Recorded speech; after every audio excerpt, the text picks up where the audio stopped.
राम जी वनवास गए और राम जी से प्रेम भरत जी ने किया।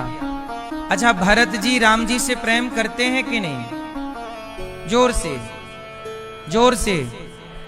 ये बात कब पता लगी कि भरत जी राम से इतना प्रेम करते हैं? जरा सोचो, राम वनवास ना जाते तो क्या दुनिया को पता लगता कि भरत जी इतना प्रेम करते हैं? बताओ। राम वनवास गए और भरत जी राम से मिलने चित्रकूट गए और भरत जी राम के लिए रोए। तब ना समाज को पता लगा कि भरत जी के अंदर इतना प्रेम है। वनवास ना गए होते, मतलब राम का भरत जी से वियोग ना होता तो प्रेम प्रकट ही ना होता। इसलिए भक्त और भगवान का वियोग इसलिए रहता है कि उस वियोग में प्रेम प्रकट हो। और जब प्रेम प्रकट होगा तो जब भरत जी का प्रेम प्रबल हुआ तो राम जी भरत जी के लिए 14 साल बाद लौट कर गए। अच्छा, एक बात बताओ, राम जी 14 साल के वनवास में आए, 14 साल वनवास में रहे और राम जी वापस गए, तो सबसे पहले राम जी अयोध्या गए कि भरत जी के पास गए? किसके पास गए? और मैं आपको एक बात और बताऊं, यदि भरत जी ना होते और इतना प्रेम ना होता तो 14 साल क्या, सारी जिंदगी राम जी वनवास में ही रहते, वापस कभी अयोध्या ना जाते। वापस अयोध्या गए हैं तो केवल भरत जी के लिए, क्योंकि भरत जी ने कहा था कि यदि 14 वर्ष में एक दिन भी आप लेट हुए तो मैं आपको चिता पर जलता हुआ मिलूंगा, आपके बिना मैं रह ना पाऊंगा। प्रभु, ये जो रह ना पाऊंगा की स्थिति है, इसी का नाम है प्रेम, और इसी का अनुसरण करती हैं गोपियां। भगवान से प्रेम क्या है? हम सब भी तो प्रेम करते हैं, कोई बेटा से, कोई बेटी से, कोई संसार से, लेकिन भरत जी ने प्रेम किससे करके दिखाया? प्रभु से। गोपियों ने किससे प्रेम करके दिखाया? भगवान से। आपको भी ये मैसेज मिला, हमको भी ये मैसेज मिला कि भगवान से ऐसे प्रेम करोगे तब हमारी भक्ति सार्थक होगी, तब हमारी उपासना सार्थक होगी, तब हमारी पूजा सार्थक होगी। यदि हम प्रेम ना करें तो हमारा कुछ भी सार्थक नहीं। इसलिए मूल में प्रेम है। मूल में क्या है? प्रेम। इसलिए कहता हूं कि भगवान कोई औपचारिकता का सब्जेक्ट नहीं है, भगवान प्रेम का सब्जेक्ट है। राम ही केवल प्रेम प्यारा, भगवान प्रेम, मोहन प्रेम बिना नहीं मिलते, चाहे कर लो कोटि उपाय। बिना प्रेम के भगवान किसी को नहीं मिलते, ना आपको ना हमें। मीराबाई ने भगवान से क्या किया? क्या किया? हाँ, जो प्रेम गली में आए नहीं, प्रियतम का ठिकाना क्या जाने, जिसने कभी प्रेम किया ही नहीं, वो प्रेम निभाना क्या जाने। मैया, जिसने कभी प्रेम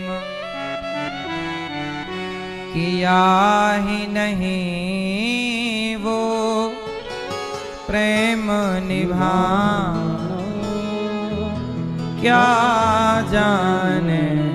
जो प्रेम गली में, जो प्रेम गली में आए नहीं, प्रियतम का ठिकाना क्या जाने, जिसने कभी प्रेम किया ही नहीं वो प्रेम निभाना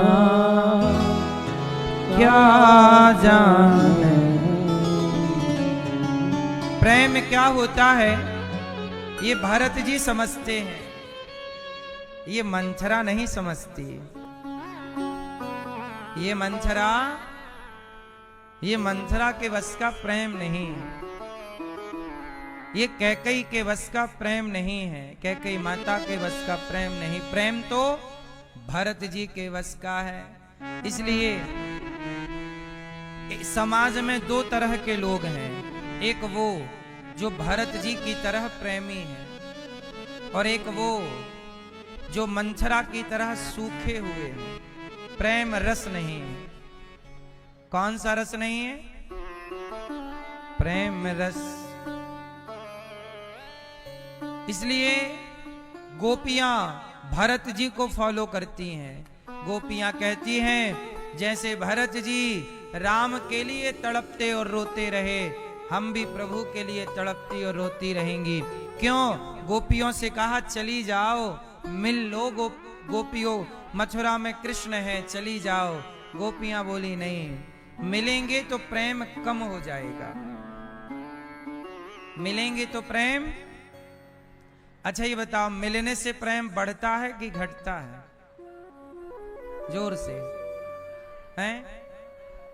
मिलने से प्रेम घटता है कि बढ़ता है?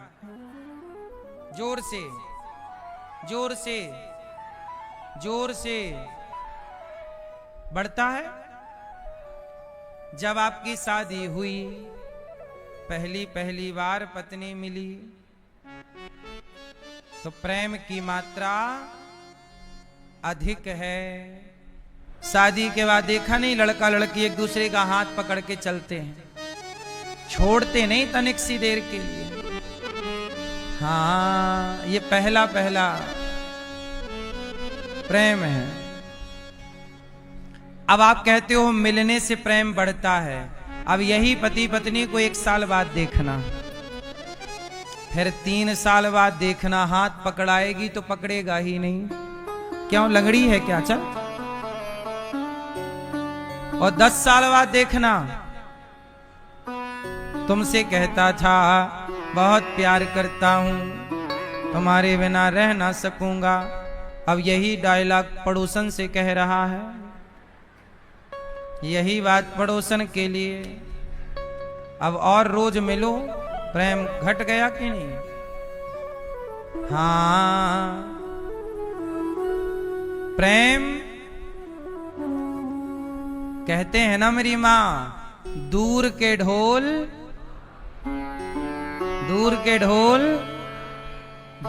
ढोल सुहावने लगते हैं, पास के ढोल तो कान फाड़ देते हैं। ए बंद कर। दूर के ही ढोल सुहावने लगते हैं। भगवान से जब तक नहीं मिले तो ना मिलने के बीच में जो तड़प है, गोपियां कहती हैं हम नहीं मिलेंगे कृष्ण से। क्यों? मिल लेंगे तो वो तड़प समाप्त हो जाएगी, और भगवान के प्रेम में तड़पने का जो मजा है ना, वो मजा अलग है, वो सुख अलग है। अच्छा एक बात बताओ, आप लोग जब वृंदावन नहीं आए, अपने घर पर थे, तब वृंदावन की याद आती ना? अब कल जाएंगे वृंदावन, अब देखो महीने भर पे हमें वृंदावन जाना है, कथा में जाना है, सत्संग में बिहारी जी से मिलने, गौरी गोपाल भगवान से मिलने जाना, अब फलानी तारीख को जाना है, 1 महीने बाद हमें वृंदावन जाना। हाँ तैयारी कर लो, बैग सजाओ, सुनो कपड़ा रख लेना, पूरे लड्डू भी बना लेना, वृंदावन जाना है। अब आपको सपने में भी वृंदावन आ रहा है। नहीं आए थे तब वृंदावन का चिंतन जा था। बोलो हाँ। अब 1 हफ्ते बचे, अब 1 हफ्ते बाद जाएंगे।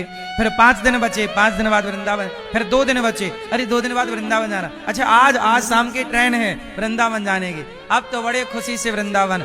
जब नहीं आए तब वृंदावन का चिंतन ज्यादा था, तब बिहारी जी का चिंतन ज्यादा था, और आ गए तो यहां आते ही घर का चिंतन स्टार्ट हो गया। ताला लगा के आई हूं कि नहीं? क्यों बेटा तुमने खा लिया? यहां रह के फोन लगा, हाँ हाँ खा लिया, हाँ हाँ हाँ हाँ हम आ जाएंगे, हाँ 2 दिन बाद आ जाएंगे, हाँ चिंता ना करो, हाँ अच्छा पोता नहीं सो रहा हमारे में ना, अच्छा हम आएंगे सुलाएंगे। जब घर पे थे तब चिंतन किसका था? भगवान का। और भगवान के पास आए तो चिंतन किसका हुआ? भगवान से दूर रहने में भगवान का चिंतन ज्यादा है, पास आने के बाद जगत का चिंतन स्टार्ट। इसलिए गोपियां कहती हैं हम दूर रहेंगे, इसलिए हम नहीं जाएंगी मिलने। भगवान का चिंतन अधिक कब होता है? ये बात जो हम बोल रहे हैं सही है कि गलत है? आप गलत भी कह सकते हैं इसे, क्योंकि ये तो मैं अपना अनुभव आपको बता रहा हूं जीवन का, कि अनुभव ऐसा है, लोगों को देखकर ऐसा लगता है कि दूर से ज्यादा स्मरण होता है, सही है? पास आ जाने के बाद प्रेम कम होता है। वो कहते हैं ना, ज्यादा मिठास में क्या पड़ जाते हैं? ज्यादा मिठास में कीड़े पड़ जाते हैं। अब देख लो ना, उदाहरण से देखो, लक्ष्मण जी राम के पास हैं और भरत जी राम से जोर से दूर हैं। अब जब प्रेम की बात आएगी तो लक्ष्मण जी को याद किया जाएगा कि भरत जी को? जोर से भरत जी को। क्यों? जबकि पास तो लक्ष्मण जी हैं, जबकि पास तो लक्ष्मण जी हैं। एक पास है और एक दूर है। दूर वाला पास वाले को तो आंसू, लक्ष्मण जी थोड़ी रोएंगे राम के लिए। राम के लिए 14 साल कौन रोया? लक्ष्मण जी के भरत जी। क्यों रोए? क्यों रोए? क्योंकि दूर थे तो चिंतन ज्यादा था। लक्ष्मण जी भी 14 साल सोए नहीं। ये नहीं कि लक्ष्मण जी भी सो गए, राम को भुला गए ना, राम के लिए जागते रहे, राम को देखते रहे। लेकिन जब देख ही रहे हैं तो रोएंगे क्यों? जो चीज पास में है उसके लिए थोड़ी रोया जाता है। जो चीज दूर है और पास की चीज का चिंतन तो है, पर तराजू में रख के जब तौला जाएगा तो दूर वाले का चिंतन ज्यादा मजबूत दिखेगा। पास वाले का चिंतन मजबूत है पर उतना नहीं। इसलिए प्रेम के अवतार भरत जी हैं और सेवा की प्रतिमूर्ति लक्ष्मण जी हैं। लक्ष्मण जी सेवक हैं और भरत जी प्रेमी। समझ में आई? इसलिए आपको क्या बनना है? लक्ष्मण जी के भरत जी?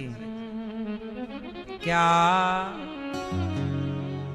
अच्छा, क्या बनने में ज्यादा फायदा है? जोर से क्या बनने में है? हाँ, प्रेम कैसा हो? हे प्रभु, जब भी हमें प्रेम दीजिए तो भरत जी जैसा प्रेम। अच्छा बताओ, भरत जी से भी अधिक श्रेष्ठ प्रेम किसका है? किसका है? अच्छा, एक तराजू में भरत जी को और एक तराजू में लक्ष्मण जी को रखा जाए तो बताओ किसका पलड़ा भारी होगा? जोर से। भरत जी का। बिल्कुल सही कहा। लक्ष्मण जी भी श्रेष्ठ हैं और भरत जी का प्रेम अधिक है। ठीक है, अब एक तराजू में भरत जी को और दूसरी तराजू में हनुमान जी को रखा जाए। तो बताओ किसका पलड़ा भारी होगा? किसका है? हाँ, हनुमान सम नहीं बड़ भागी, नहीं को राम चरण अनुरागी। ये तुलसीदास जी कह रहे हैं, हनुमान सम नहीं बड़, हनुमान जी जैसा बड़भागी कोई नहीं। क्यों? अच्छा, आपने कह तो दिया कि भरत जी का पलड़ा कमजोर है और हनुमान जी का पलड़ा भाई, कह तो दिया, अब सिद्ध करो कैसे? कैसे सिद्ध करोगे? भरत जी का प्रेम हनुमान जी से कम कैसे है? सिद्ध करो, चलो करो सिद्ध, कह दिया है आपने,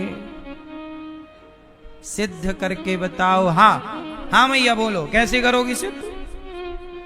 लिखवाओ। हाँ हाँ बोलो मैया, क्या लिखूं? कैसे सिद्ध होगा कि भरत जी का पलड़ा भारी है कि हनुमान जी का? आपने कह दिया हनुमान जी का, तो कहो कैसे, किस आधार पे आपने कहा? सबूत क्या है? प्रमाण? भाई आपने कहा है कि हनुमान जी का पलड़ा भारी, तो कोई प्रमाण तो होगा ना आपके पास? प्रमाण दीजिए। चलिए, हैं? सीना भरत जी फाड़ते तो ना मिलते राम जी क्या? वो तो भरत जी ने फाड़ा ही नहीं।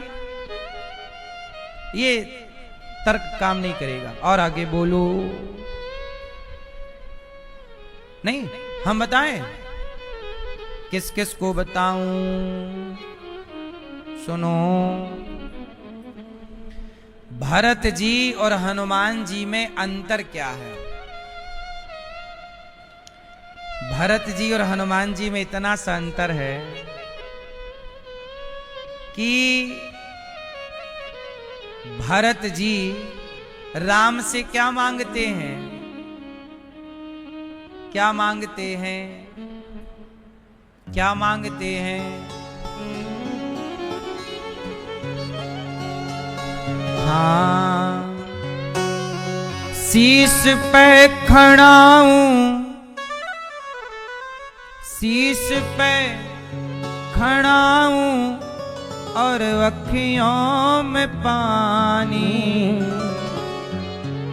राम भक्त ले चला रे राम की निशानी। भरत जी ने क्या मांगा? अच्छा एक बात बताओ, आप जंगल में हो और वहां जाएं हम और आपसे कहें कि अपनी चप्पल हमें दे दो, और आप दे देंगे तो आप हो जाएंगे नंगे पांव। तो नंगे पांव चलेंगे तो सुख मिलेगा कि दुख? बताओ, बोलो। तो भरत जी को तो चरण पादुका मिल गई, लेकिन उसके बदले राम जी को नंगे पांव होना पड़ा। एक बात तो यहां पर यह है। दूसरा सुनना, राम जी नंगे पांव नहीं हुए। राम जी ने भरत जी के लिए चरण पादुका का अवतार धारण कर लिया। ऐसा संत जन कहते हैं कि राम जी क्या बन गए? राम ही अवतार ले लिए चरण पादुका का। एक तो ये भाव है, लेकिन एक तरफ देखिएगा, भरत जी ने चरण पादुका मांग ली और हनुमान जी ने क्या किया? जब हनुमान जी पहली बार राम से मिले तो राम जी को देखा कैसे? कठिन भूमि कोमल पदगामी।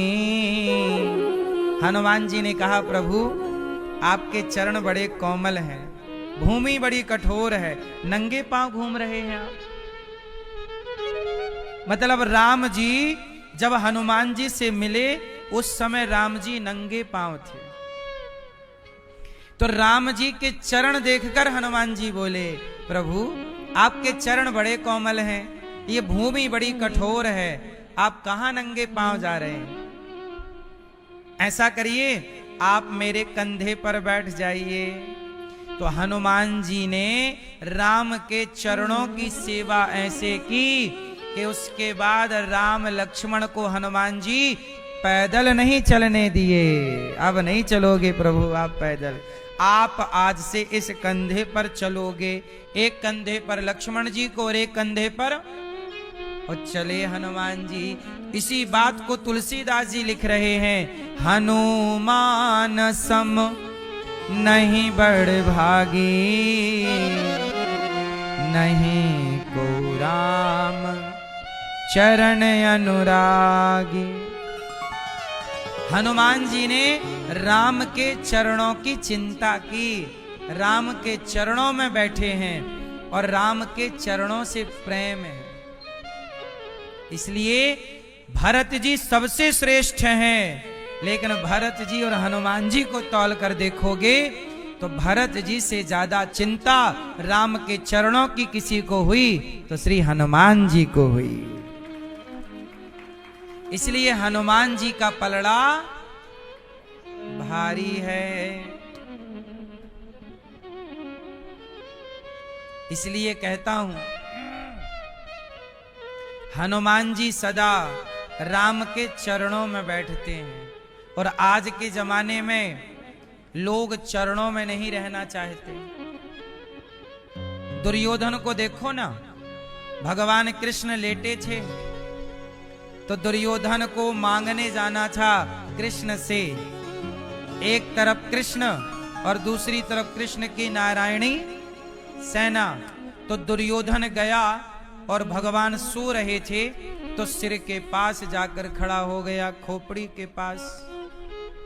फिर अर्जुन जी गए तो अर्जुन कहां खड़े हो गए? भगवान कृष्ण के। अच्छा ये बताओ, जो व्यक्ति आपके सिर के पास खड़ा हो और जो व्यक्ति आपके चरणों में हो, चरणों के पास खड़ा हो, तो पहले नजर किस पर पड़ेगी? आप लेटे हैं, मान लो आप लेटे हैं और कोई चरणों के पास खड़ा है और कोई सिर के पास खड़ा है, पहली नजर किस पर पड़ेगी? हाँ, भगवान की नजर सदा उस पर रहती है जो चरणों से जुड़ा रहता है। इसलिए आप लोगों ने कुछ भक्तों को देखा होगा, जैसे आप लोग भगवान के सिर पर पुष्प चढ़ाते हो। आप लोग भी तो भगवान के सिर पे ही खड़े हो। आपको भी भगवान के चरणों से थोड़ी मतलब है। आप बताओ, भगवान के पुष्प कहां चढ़ाते हो? आप फूल लेंगे और भगवान के मुंह पे मारेंगे। अरे पुष्प कभी मुख में नहीं चढ़ाए जाते, पुष्प कभी मुख में नहीं चढ़ते। मुख में पुष्प चढ़ता है? पुष्प हमेशा चरणों में चढ़ता है। भगवान के चरणों में पुष्प अर्पण किए जाते हैं, लेकिन आज के लोग चरणों में नहीं, सीधा भगवान के ऊपर मुंह पर फेंकेंगे पुष्प और भगवान मिल जाएंगे तो ऊपर से चढ़ाएंगे, ऊपर से फूल, चरणों में नहीं, ऊपर। बोलो हाँ, आप भी दुर्योधन टाइप की बुद्धि रखते हैं कुछ लोग। दुर्योधन भी खोपड़ी पे चढ़ता है, सिर पे, इसलिए नजर नहीं हो उस पर। नजर भगवान की सदा उस पर होगी जो भगवान के। इसलिए राम के मंदिर में देखिएगा, हनुमान जी सदा हाथ जोड़कर चरणों में बैठे हैं। कैसे बैठे हैं हनुमान जी? कैसे बैठे हैं जरा बताओ? हाथ कैसे जोड़े हैं? और ऐसे नहीं, थोड़ा सा सिर झुकाए हैं हनुमान जी, ऐसे। इतने बड़े हनुमान जी,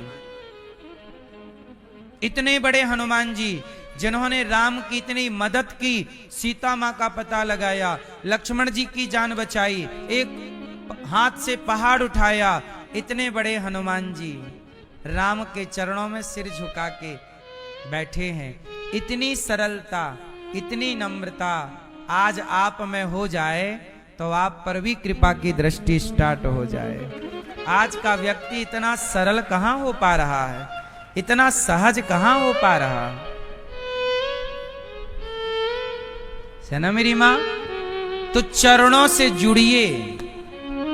भगवान की पूजा पुष्प चरणों में चढ़ता है। फूल चढ़ाओ, चरणों में समर्पित करो।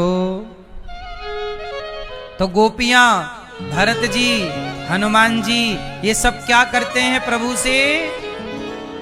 क्या करते हैं? अच्छा, भरत जी प्रेम करते हैं, लेकिन प्रेम करते हैं, लेकिन भरत जी बाण भी चलाते हैं। बोलो हाँ। किस पर चलाए बाण? हनुमान जी पे चला दिए। भरत जी ने किस पे बाण चलाए? हनुमान जी पर। क्यों बाण चलाए? हनुमान जी जा रहे थे बूटी लेकर के पहाड़। भरत जी को लगा कि मेरे प्रभु पर कोई पत्थर फेंकने जा रहा। तो भरत जी को लगा कि कोई गड़बड़ है, तो भरत जी ने हनुमान जी को बाण मार दिया। भरत जी प्रेमी तो हैं, पर धनुष चलाना जानते हैं। आजकल आप लोग भगवान के भक्त हो जाओ, तो भक्त होने के बाद आप लोग सबसे पहले अपने आप को अकर्मण्य बना लेते हैं, हम कुछ नहीं करेंगे। आजकल भक्ति का मतलब कुछ लोगों ने ये समझ लिया है कि हम कैसे हो जाएंगे, हम तो भक्त हैं, हम कुछ नहीं करेंगे। नहीं, कुछ ना करने के लिए किसने बोला है? सब कुछ करो। सब कुछ मतलब जो कार्य करने के योग्य हैं। भरत जैसा प्रेमी कौन होगा? पर देखो बाण भी चला रहे हैं, हनुमान जी को गिरा दिया, बाद में अपने बाण में बिठा के भेज भी दिया। भगवान की भक्ति करना है, भगवान के आश्रित रहना है, पर अपने काम को करते हुए, कर्म करते हुए। ठीक है? भक्ति का मतलब ये नहीं कि हम काम कुछ नहीं करेंगे। आजकल का व्यक्ति बोल रहा हम भक्ति करेंगे और कुछ नहीं करेंगे। जब से भक्ति करना स्टार्ट किए हैं, सास बोलती है बहू ने पानी देना छोड़ दिया।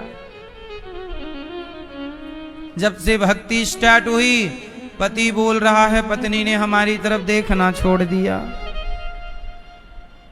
भक्ति का मतलब ये नहीं है कि तुम अपने कर्तव्य भूल जाओ।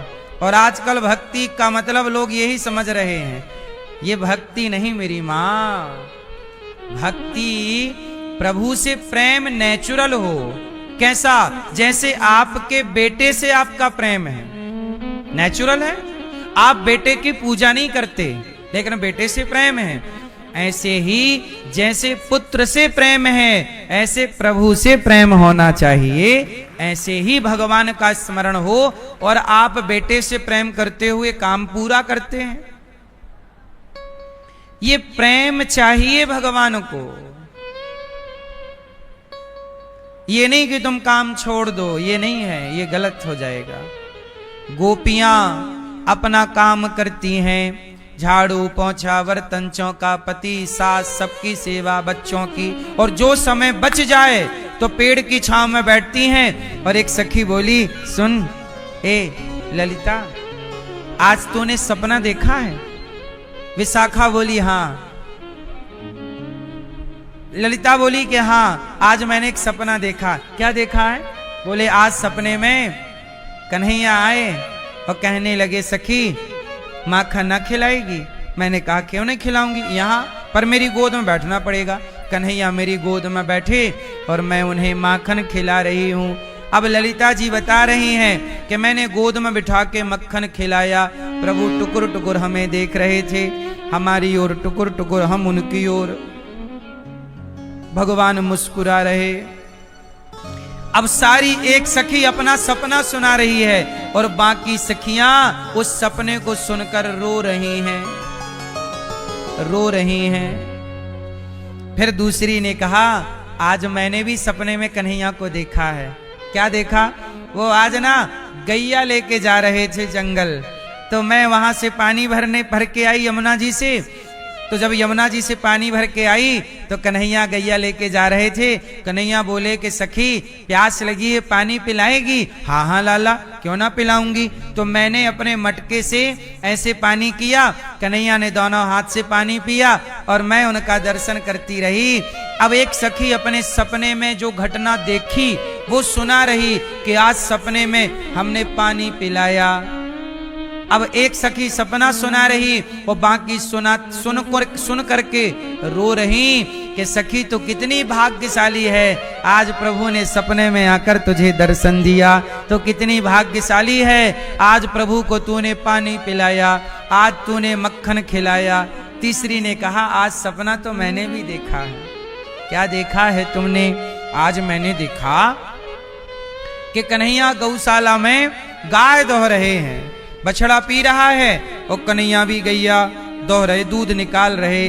तो मैं गई सपने में और मैं बोली कन्हैया कन्हैया थोड़ा हमें भी दूध दोगे? कन्हैया बोले हाँ। तो जो बाल्टी में दूध था उन्होंने हमें दे दिया, लो तुम ले जाओ, हमारे घर में बहुत दूध है। अब हमें तो दूध चाहिए नहीं था, हम तो दूध के बहाने और करीब गए थे, मांगने के बहाने के पास से दर्शन करेंगे। मैं भी बैठ गई।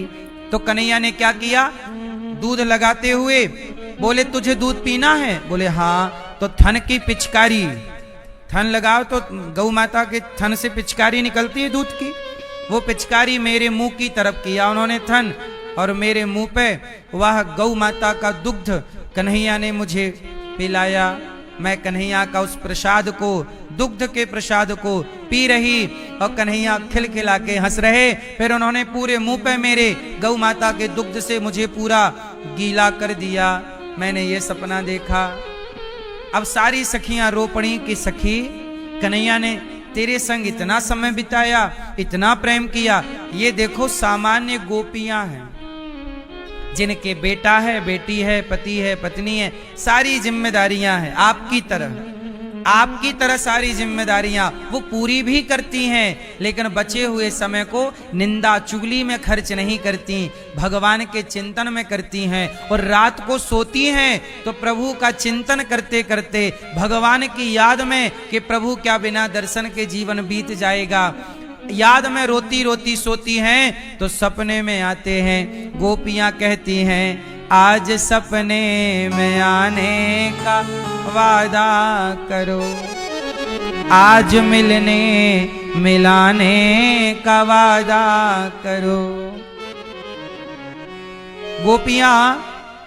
गोपियां कहती हैं तेरा मेरा सांवरे ऐसा नाता है, तेरा मेरा सांवरे ऐसा नाता है, दिन हो चाहे रात हो तेरा सपना आता है,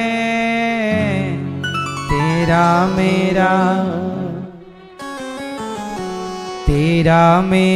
सांवरे ऐसा नाता है, तेरा मेरा सांवरे ऐसा नाता है, तेरा मेरा सांवरे ऐसा नाता है, तेरा मेरा सांवरे ऐसा नाता है, दिन हो चाहे रात हो तेरा सपना आता है, तेरा मेरा।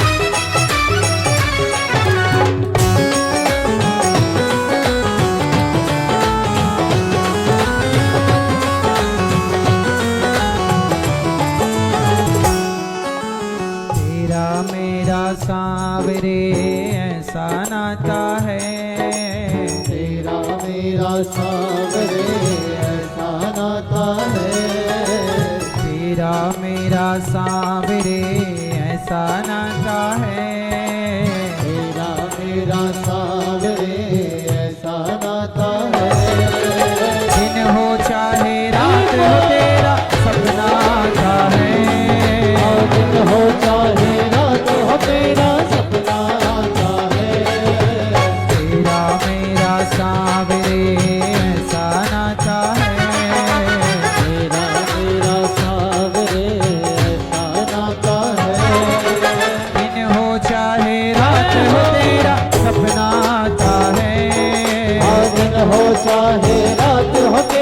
सपना आता है।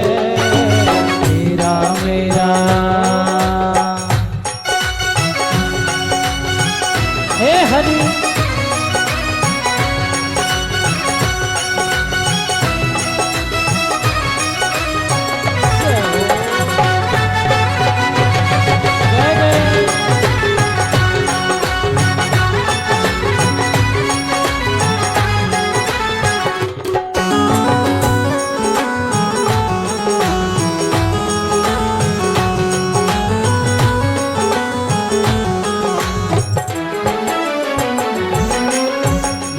बना तू मेरा और प्रीत लगाई ऐसी।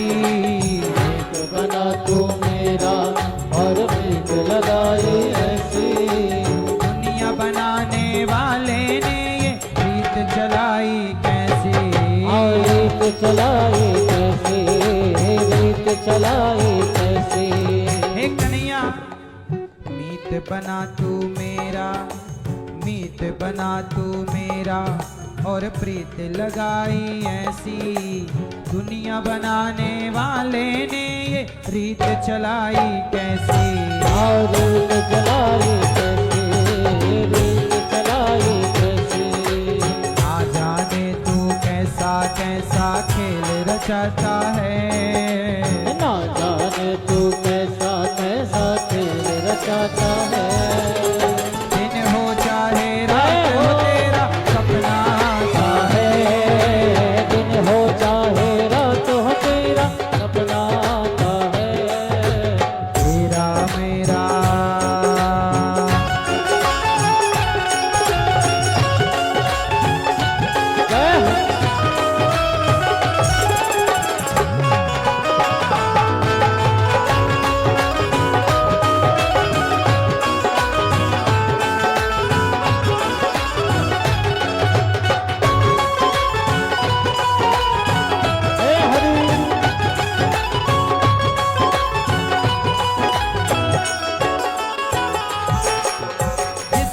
भी तू चाहे उसको अपना बना ले।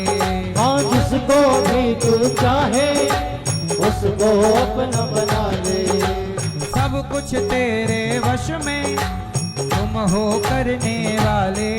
हाँ सब कुछ तेरे वश में तुम हो करने वाले। कर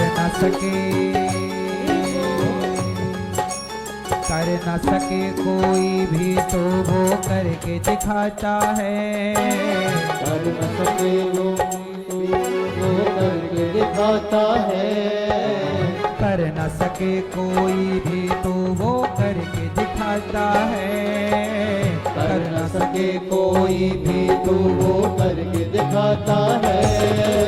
तेरा मेरा दिन हो चाहे रात हो तेरा सपना आता है।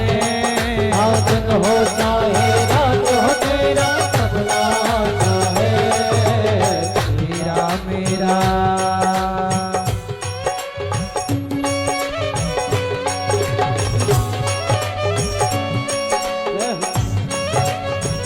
टूटे कान्हा तेरा मेरा बंधन। सब लोग कहिए मेरे संग। अब ना टूटे कान्हा तेरा मेरा बंधन। अब ना टूटे कान्हा तेरा मेरा बंधन। मेरा कुछ भी नहीं है तेरा तुझको अर्पण। मेरा कुछ भी नहीं है तेरा तुझको अर्पण। बनवारी गिरधारी गिरधारी गिरधारी इस दिल को केवल तू ही भाता है। गिरधारी इस दिल को बस तू ही भाता है। दिन हो चाहे रात हो तेरा सपना आता है। दिन हो चाहे रात हो तेरा सपना आता है। तेरा मेरा सामरे ऐसा नाता है। तेरा मेरा सावरे ऐसा नाता है। दिन हो चाहे रात हो तेरा सपना आता है। हो चाहे रात हो मेरा सपना आता है। दिन हो चाहे रात हो मेरा सपना आता है। दिन हो चाहे रात हो मेरा सपना आता है। सपने में आते हो कन्हैया, सपने में आते हो। सपने में आते हो कन्हैया, सपने में आते हो। सपने में आकर के कन्हैया दिल तड़पाते हो। सपने में आकर के कन्हैया दिल तड़पाते हो। सपने में आते हो कन्हैया, सपने में आते हो। सपने में आते हो कन्हैया, सपने में आते हो। सपने में आते हो कन्हैया, सपने में आते हो। सपने में आते हो कन्हैया, सपने में आते हो। सपने में आकर के कन्हैया दिल तड़पाते हो। सपने में आकर के कन्हैया दिल तड़पाते हो। सपने में आते हो कन्हैया, सपने में आते हो। सपने में आते हो कन्हैया, सपने में आते हो। सपने में आकर के कन्हैया दिल तड़पाते हो। सपने में आकर के कन्हैया दिल तड़पाते हो। सपने में आकर के कन्हैया दिल तड़पाते हो।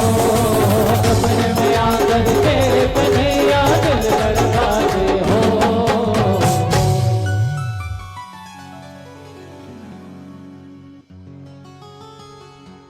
अब ना टूटे कान्हा, अब ना टूटे कान्हा, ये तेरा मेरा बंधन। मेरा कुछ भी नहीं है, तेरा तुझको अर्पण। गिरधारी इस दिल को केवल तू ही भाता है।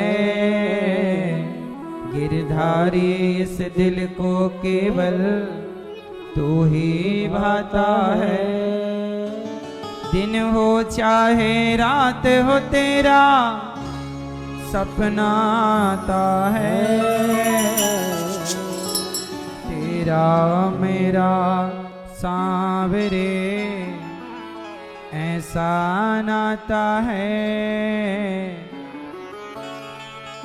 दिन हो चाहे रात हो तेरा सपना आता है। गोपियां सपना सुना रही हैं। सारी सखियों ने मिलकर राधा रानी से कहा कि राधा तुमने कौन सा सपना देखा है। राधा रानी ने कहा तुम सब कितनी भाग्यशाली हो कि सपना तुम्हें नींद आ जाती है, तुम नींद में प्रभु का दर्शन कर लेती हो। मैं तो ऐसी हूं कि मुझे नींद ही नहीं आती, और जब नींद नहीं आएगी तो सपना कैसे आएगा। भगवान के लिए बस गोपियां रोती हैं। 2 दिन का कह कर गए हैं, इंतजार है बस प्रभु का, आँखों को इंतजार है। सरकार आपका आँखों को इंतजार है। सरकार आपका ना जाने होगा कब हमें दीदार आपका। आँखों को इंतजार है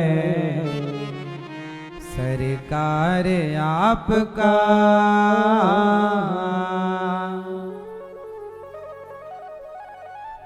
आँखों को इंतजार है प्रभु आपका। गोपियां इंतजार कर रही हैं, आएंगे आए नहीं श्याम जी, लगाई कहाँ देर रे। आप कहाँ रह गए? हे प्रभु आए नहीं, लौटे न आए श्याम सखीरी, लौटे न आए श्याम सखीरी, परदेसवा में छाए जी, परदेसवा में छाए जी। वादा कर गए मोह से कन्हैया, बिछड़ी फिर रही वन वन गैया, रो रो छकी यशोदा मैया जी,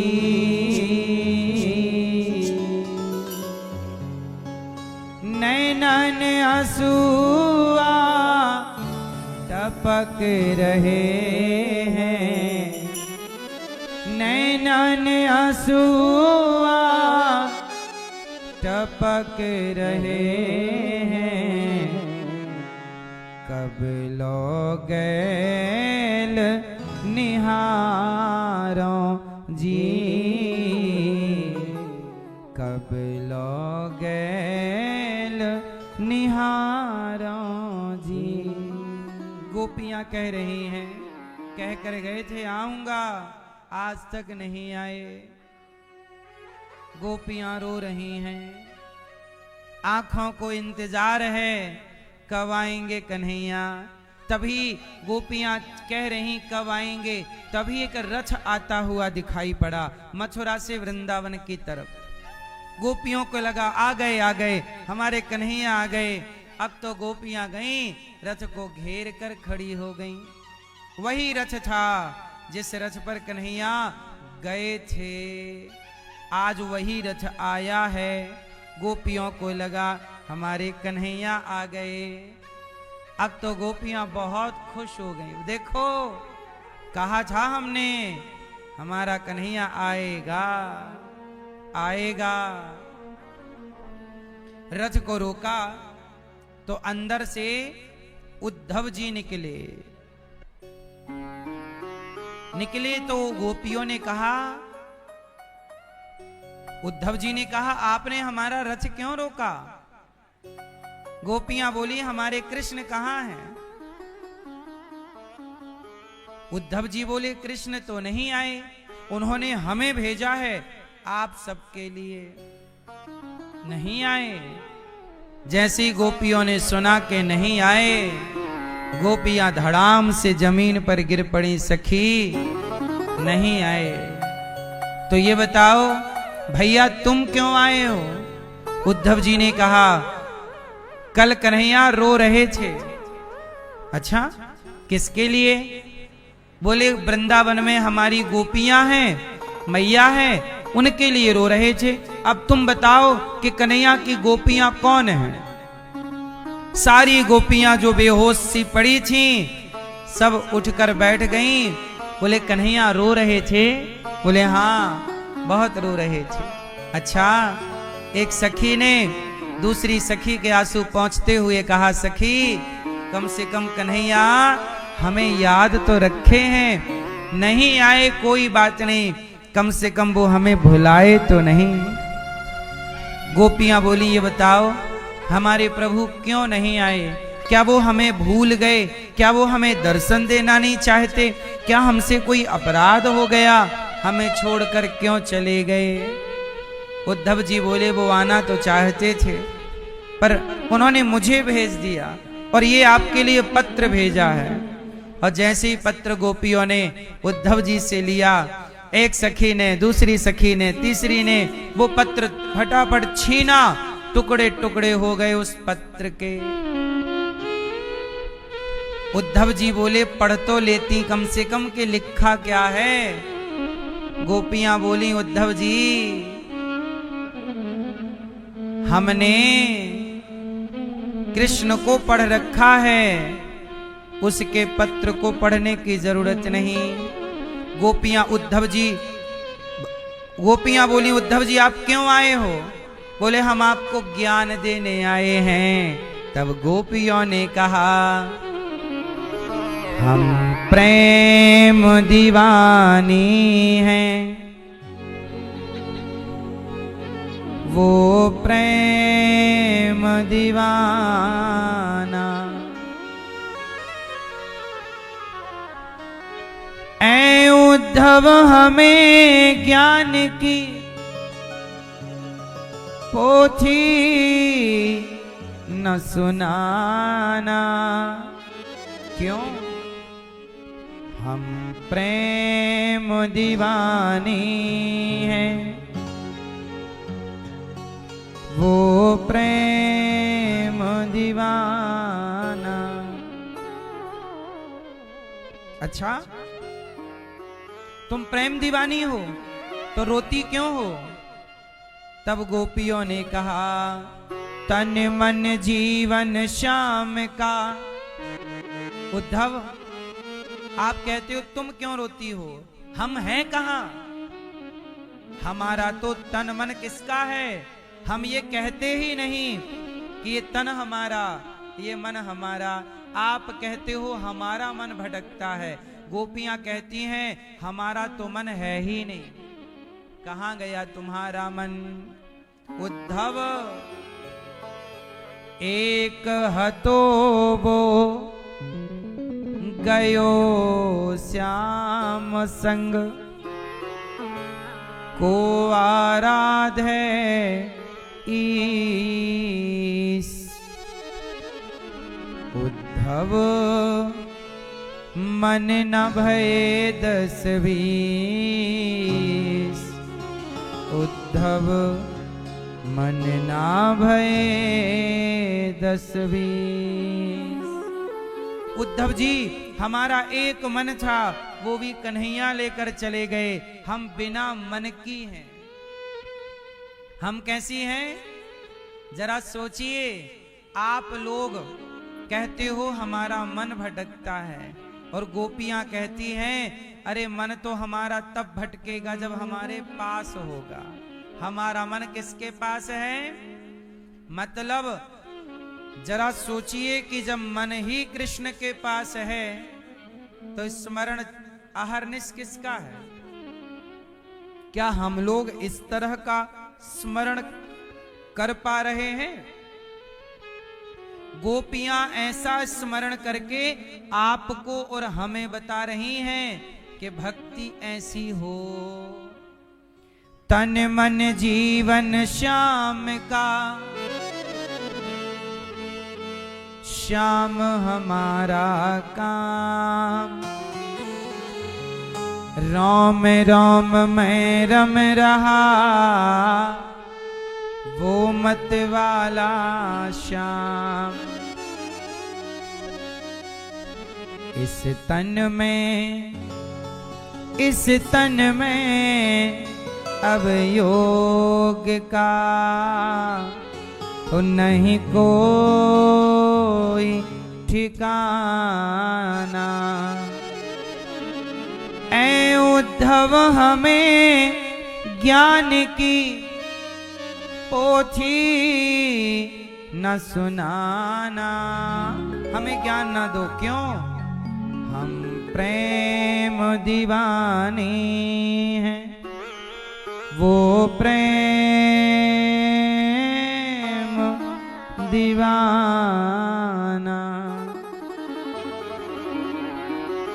उद्धव जी बोले चलो हमने आपको पत्र दिया कन्हैया का, अब आप भी हमें कुछ दो ताकि हम कन्हैया को दिखाकर बता सकें कि हम गए थे, वरना क्या सबूत रहेगा कि हम आपसे मिलकर आए।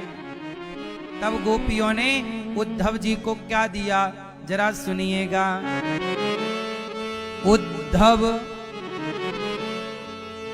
उद्धव इन असुवन को हरिसन मुख ले जाओ। मेरे आंसू, गोपियों ने अपने आंसू जो प्रेम में बहा रही थी वो आंसू उद्धव जी के हाथ में अंजलि में भर दिए उद्धव इन असुवन को हरि सन्मुख ले जा और पूछे हरि कुशल तो। जब कन्हैया हमारी कुशल पूछें कि गोपियां कैसी हैं, उद्धव इन असुवन को हरि सन्मुख ले जा पूछे हरि कुशल तो चरणों में दियो चढ़ाओ। मेरे आंसू प्रभु के चरणों में चढ़ाकर कहना, कहियो जी कहियो जी इस प्रेम का यह तुच्छ सा नजराना।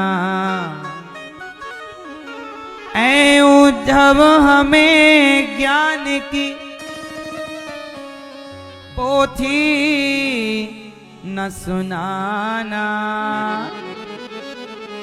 हम प्रेम दीवानी हैं वो प्रेम दीवाना। गोपियां अपने आंसू दे रही हैं, जाओ चढ़ा दो। प्रेम में डोर से बंध रहा जीवन का संयोग, सुमिरन में डूबी रहे यही हमारा योग। कानों में रहे गूंजता वंशी का तराना, कानों में रहे गूंजता वंशी का तराना। गोपियां कहती हैं हम, उद्धव जी बोले हम तुम्हें ज्ञान योग समझाएंगे। गोपियां बोली हम कृष्ण के प्रेम में डूबी रहती हैं, यही हमारा योग है। उद्धव जी आए समझाने, पर गोपियां तो प्रेमी। मेरी मां, भगवान के लिए आंसू ना बहें, भगवान से प्रेम ना हो तो फिर जिंदगी बेकार ही समझो। पूजा भी बेकार है यदि पूजा में प्रेम ना हो। इसलिए कहते हैं भगवान से इतना प्रेम हो कि जैसे माँ बेटे के प्रेम में रो पड़ती है, पत्नी पति के प्रेम में रो पड़ती है, ऐसे भक्त भी भगवान के प्रेम में रो पड़े। रोना ही प्रेम है और रोना ही पूजा है। किसके लिए? भगवान के लिए। इसलिए भगवान से इतना प्रेम, जहां प्रेम की अधिकता होगी वहां आंसू जरूर होंगे। इसलिए प्रेम भगवान से किया करिए। शांत चित्त से बैठिए और थोड़ा भगवान की याद में रोया करो। हाँ, कन्हैया को एक रोज रोकर पुकारा, कृपा पात्र किस दिन बनूंगा तुम्हारा। गोपियां भगवान का ध्यान प्रेम ऐसा कि उद्धव जी को समझ नहीं आया। उद्धव जी बोले मेरा ज्ञान तो इनके प्रेम के आगे शून्य है, कोई अर्थ ही नहीं है। आपके पास ज्ञान है पर प्रेम नहीं है तो उस ज्ञान की बहुत वैल्यू नहीं है। भगवान के आगे भगवान ज्ञानी को नहीं प्रेमी को मिलते हैं। अच्छा बताओ, रावण ज्ञानी है कि विभीषण ज्ञानी है?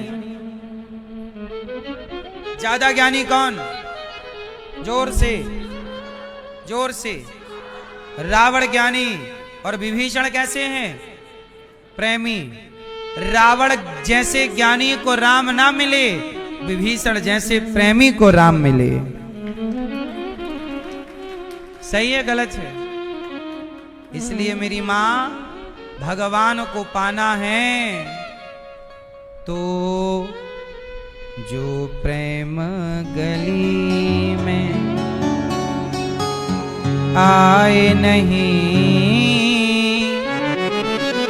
प्रियतम का ठिकाना क्या जाने। जब मैं था तब हरि नहीं, अब हरि है मैं नाय। और प्रेम गली अति साकिरी, जा मैं दो ना समाय। जब मैं था तब हरि नहीं, अब हरि है मैं नाय। और प्रेम गली अति साकिरी, जा मैं दो ना समाय। क्या मतलब हुआ मैया? प्रेम गली कहते हैं ना, जो प्रेम गली में, ये प्रेम गली इतनी सकरी है कि एक ही जाएगा। इसमें एक साथ दो लोग नहीं जाएंगे। अच्छा, कौन जाएगा? एक व्यक्ति। जब मैं था, मैं मतलब अभिमान, जब अभिमान है तो भगवान नहीं है, और जब भगवान है तो अहंकार नहीं है। अब या तो आप अहंकार को रखो या भगवान को, क्योंकि दोनों इस प्रेम की गली में गुजर नहीं सकते। आप अभिमान के साथ भगवान को नहीं पा सकते, अभिमान के साथ रावण नहीं पा सका, प्रेम के साथ विभीषण ने पा लिया। अब आपको निर्णय लेना है कि आपको इस गली से अहंकार को लेकर चलना है या भगवान को। इसलिए भगवान को पाना है तो अहंकार छोड़ना होगा। क्या छोड़ना पड़ेगा? जोर से। कैसे छूटेगा अहंकार? आप लोग जरा मेरा मार्गदर्शन करो। अहंकार छोड़ना चाहता हूं मैं, बताओ कैसे छूटेगा? सब लोग मेरा मार्गदर्शन कीजिए। बताओ अहंकार छोड़ने के लिए क्या करना चाहिए? क्या मैया, क्या करूं मैं कि अहंकार छूट जाए? बताओ क्या मैया? हम इतना कुछ आपको बताए, आप हमें इतना भी नहीं बताओगी क्या मेरी माँ? बताओ हम क्या करें कि अहंकार छूट जाए? मैया बताओ मेरी माँ। क्या भैया बताओ, शर्ट वाले भैया, क्या मर जाएं?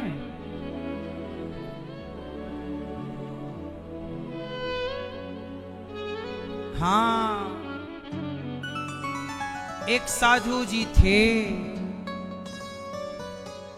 उन्होंने जंगल में पेड़ पौधों को सत्संग कराया। पेड़ पौधों से कहा, तुम खड़े रहते हो, सीताराम सीताराम बोला करो, मुक्ति हो जाएगी। सुनो पेड़ भैया, बोलो सीताराम। तो उस पेड़ पर एक तोता था। तोते को लगा कि साधु जी कह रहे हैं कि सीताराम सीताराम बोलेंगे तो मुक्ति हो जाएगी। तो पेड़ तो सुना ना सुना पेड़ जाने, पर तोते ने सुन लिया, और तोता अब साधु जी की बात मानकर बोला सीताराम सीता। अब दिन भर वो खाए तो सीताराम, बैठे तो सीताराम। एक दिन क्या हुआ, वहां कोई शिकारी आया जंगल में, तो उसने देखा कि एक तोता सीताराम सीताराम बोल रहा। तो शिकारी बोला कि ये तोता तो बड़ा महंगा बिकेगा, सीताराम सीताराम बोला। उसने दाना वाना डाला, फंसा लिया। अब तोता पिंजरे में आया, अब वो बोले सीताराम सीताराम। लेकिन अब जैसे ही पिंजरे में आया तो आवाज गुरुजी को, गुरुजी आपने तो कहा था सीताराम सीताराम बोलोगे तो मुक्ति मिलेगी, हमें तो पिंजरा मिल गया, हमें तो बंधन मिल गया। आपने तो कहा था मुक्ति मिलेगी, आपका ज्ञान झूठा है, आपका ज्ञान। अब वो तोता गुरुजी को बुलाया, गुरुजी गुरुजी। अब गुरुजी आए, तोता बुला रहा, आए। क्या हुआ गुरुजी? आपने तो कहा था सीताराम सीताराम बोलो बेटा मुक्ति मिल जाएगी। हमने बोला तो देखो हमें पिंजरा मिल गया, बंधन मिल गया, ये थोड़ी मुक्ति है। तो गुरुजी बोले अच्छा तू बंधन से मुक्त होना चाहता है? हाँ। तो गुरुजी ने शिकारी को थोड़ा बातों में लगाया और उस तोते से कहा कि सुनो तुम ऐसा करो, तुम मुक्त होना चाहते हो? हाँ। तो गुरुजी ने कैसा करो तुम मर जाओ। अरे गुरुजी क्या कह रहे हो मर जाओ? अरे सच्ची का नहीं, झूठ मूठ का, सच्ची का नहीं। कैसे मरो? जोर से, झूठ मूठ का। अब तोता ने समझ लिया हाँ गुरुजी ठीक है। अब गुरुजी थोड़ा दूर हो गए। शिकारी पहले तो वो चिल्ला रहा बचाओ, तोता बोला सीताराम। अब थोड़ी देर बाद तोते ने आवाज बंद कर दी और दोनों पांव ऊपर करके लटक गया से, घिचड़ी अपनी सिर अपना लटका लिया, जीभ निकाल ली बाहर। और उसे अब शिकारी को लगा कि तोता मर गया, और शिकारी को जैसे ही लगा तोता मर गया तो शिकारी ने पिंजरे का दरवाजा खोला, और जब दरवाजा खोला और तोते को बाहर निकाला कि मर गया, देखूं तो जरा प्यासा तो नहीं है। और जैसे ही हाथ में लिया फुर्र से तोता उड़ गया। और गुरुजी से बोला गुरुजी सही कहा आपने। गुरुजी ने कहा बेटा कुछ सीखा क्या? तब गुरुजी ने कहा बेटा मुक्ति पाने के लिए संसार के लोगों के लिए मरना पड़ता है, असली में ना मरो, परिवार के लिए। अब देखो बुढ़ापा आ गया, एक समय आ गया, अब सबके लिए मर जाओ। मरना तो है ही, तो एक बार मरने की पहली प्रैक्टिस कर लो तो फाइनल मरने में ज्यादा कष्ट नहीं होगा, क्योंकि अभ्यास रहा आएगा आपको। अब जैसे आप बाल सफेद हो गए, बुढ़ापा आ गया, तो अब मर जाओ परिवार के लिए, बेटा बहू नाती पोता पर ये सबके लिए मर जाओ। और जिंदा रहो तो केवल अपने भगवान के लिए जीवित रहो। अब हम जिंदा हैं तो सिर्फ हाँ जीना सिर्फ तेरे लिए, जीना सिर्फ प्रभु के लिए। किसके लिए? जीना सिर्फ प्रभु के लिए, भगवान के लिए जियो। और संसार के लिए, संसार के लिए मर जाना, क्योंकि संसार तब तक पीछा नहीं छोड़ती जब तक आप, जब मर जाओगे तब फाइनल भूंज भांज के आ जाएगी। हाँ। अब हमने सवाल किया था हम क्या करें कि अहंकार छूट जाए, आपने बताया नहीं। अब हमसे सुन लो, किस कौन कौन सुनना चाहता है कि क्या करें कि अहंकार छूट जाए? बता दूं कि नहीं? मैया ना सुनोगी मेरी माँ, जा रही हो? अहंकार ना आए मैं क्या करूं? बता दो मेरी माँ, जाते जाते ये तो बता जा, मैं क्या करूं कि अहंकार ना आए। जा रही हो मेरी माँ? जाओ। अरे मैया तो नहीं जा रही हैं।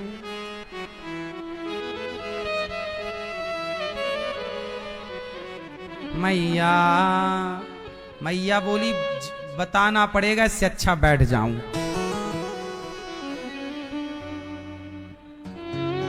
क्या करें कि अहंकार ना आए? अहंकार ना आए इसके लिए आप इतना सा काम कर लो कि कभी स्वयं को कर्ता मत समझो कि मैं करता हूं। कर्ता भगवान को मानो कि मैं नहीं, जो भी करते हैं वो भगवान करते हैं, और मेरे और आप से भगवान अपना काम, भगवान कोई भी काम करते नहीं हैं, किसी ना किसी भक्त से अपना काम। सीता माँ का पता, क्या राम जी को नहीं पता था कि सीता कहां है? बोलो, क्या राम नहीं जानते कि सीता को रावण ले गया है? राम तो अंतर्यामी है, भगवान है। वो हनुमान जी जो इतने बड़े ज्ञानी, इतने बड़े पावरफुल, वो हनुमान जी राम के चरणों में है कि नहीं? जिन राम का भक्त हनुमान समुद्र को छलांग मार के पार कर गया, वो राम चाहते तो एक पग में समुद्र को पार कर लेते।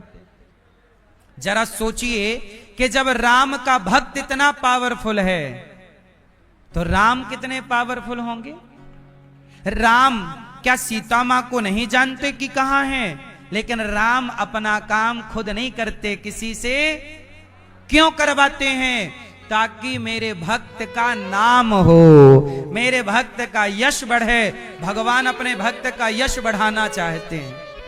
जाओ हनुमान, तुम जाओगे तो तुम्हारा यश बढ़ेगा। फिर जाओ अंगद, रावण को समझाओ, तुम पांव जमा देना, तुम्हारा भी यश बढ़ेगा।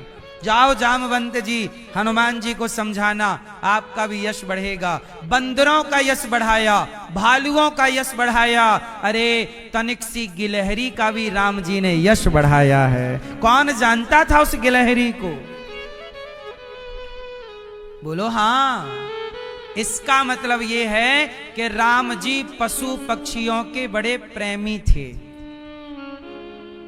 राम पशु पक्षियों के बड़े प्रेमी हैं। राम पशु पक्षियों के बड़े प्रेमी हैं या नहीं? अपना काम देखो बंदर भालुओं से करा लेते और उनका यश बढ़ाते हैं। किसका? बंदर भालुओं का। उसी तरह त्रेता में राम जी हनुमान जी से काम करा रहे थे, द्वापर में भगवान कृष्ण अर्जुन से काम करा रहे थे, ऐसे कलयुग में भगवान आपसे और हमसे कुछ काम करा रहे हैं। इसलिए ईश्वर की आज्ञा मानकर सही सही काम करते रहो, समाज की सेवा, अच्छे कार्य करते रहो, इस भाव से कि मैं नहीं करता, जो हो रहा वो प्रभु मेरे से, मैं करता नहीं। जब आप अपने को करता नहीं मानोगे तो आपको घमंड नहीं आएगा, आपको अभिमान नहीं आएगा।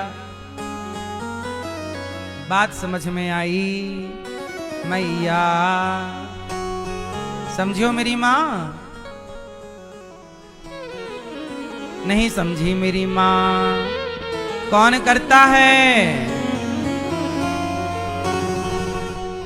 कभी अपने को करता ना मानो। हनुमान जी इतना करते हैं पर वो कहते हैं मैं थोड़ी करता हूं, राम जी सब करा रहे हैं, राम जी सब कर रहे हैं। और आप जरा सा कर लो कुछ तो आप बस छाती पीटते, मैंने किया, मैं नहीं। मैं करोगे घमंड आएगा, पतन हो जाएगा। घमंड से बचना है तो मैं से दूर रहो। किससे? किससे? मैया बोलो बोलो मैं करो, मैं करोगे तो अगले जन्म में तुम्हारी गर्दन कटेगी, बकरा बनोगे, बकरा। मैं करने वाले ही बकरा बनते हैं, फिर गर्दन कटती है। बोलो हाँ मैया। गोपियों के चरण रज को उद्धव जी ने प्रणाम किया, वापिस आए, प्रभु से कहा अब गोपियों से मिलने चलो। भगवान ने कहा मैं तो गोपियों के पास ही हूँ, पल भर के लिए अलग नहीं हूँ। भगवान ने हृदय में गोपियों का दर्शन कराया, उद्धव जी का अभिमान समाप्त हुआ। बोलिए भक्त वत्सल भगवान की। भगवान जी का विवाह रुक्मणी जी से हुआ। किससे हुआ? रुक्मणी जी से। हाँ, रुक्मणी जी से विवाह भगवान का हुआ। दूसरा विवाह जाम्बवंत की बेटी जाम्बवती से हुआ। तीसरा विवाह भगवान का सत्या के साथ हुआ। चौथा यमुना जी के साथ। पांचवा मित्रविंदा, छठवा सत्या, सातवा भद्रा, आठवां लक्ष्मणा के साथ हुआ। भगवान विवाह करके बहुत खुश हैं। आप लोग विवाह करके खुश हैं कि नहीं? हाँ, विवाह करके कैसे हैं आप लोग? मैया क्या बोलती तू?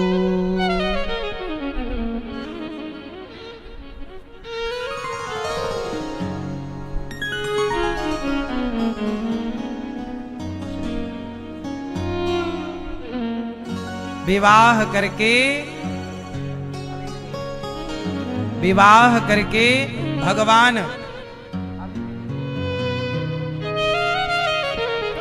भगवान विवाह करके बहुत प्रसन्न हैं। कितने विवाह हुए भगवान के? और आप लोगों के कितने भये? एक में खुश हैं कि नहीं हैं? नहीं?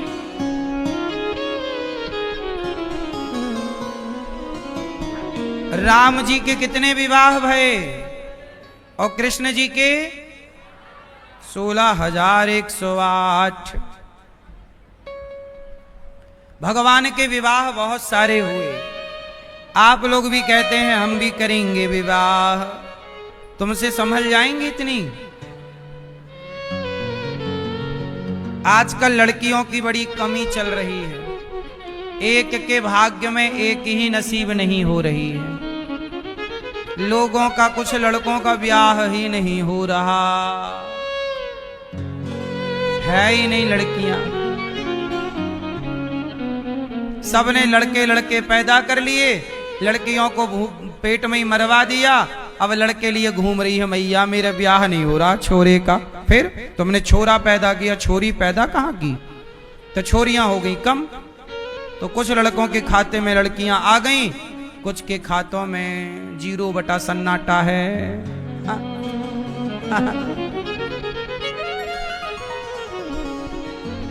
सही है कि नहीं?